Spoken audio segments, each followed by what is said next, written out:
Evet, bugün Çan, Kalburcu Köyü'ndeyiz. 139 ada 7 parselli arazimizin şu an içine geldik. Arazimizin içine kadar araçla gelebiliyoruz. Resmi yol hemen şu tarlanın başında bitiyor.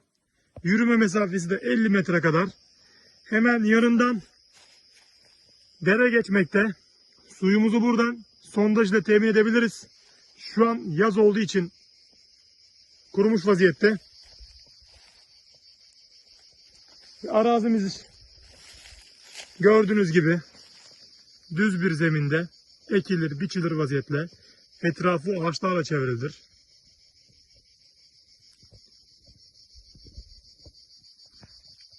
Alısına şimdiden hayırlı olsun.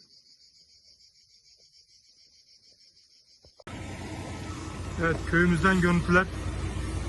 Büyük bir köy. Hemen Çan ilçe merkezi gördüğünüz gibi tam karşımda.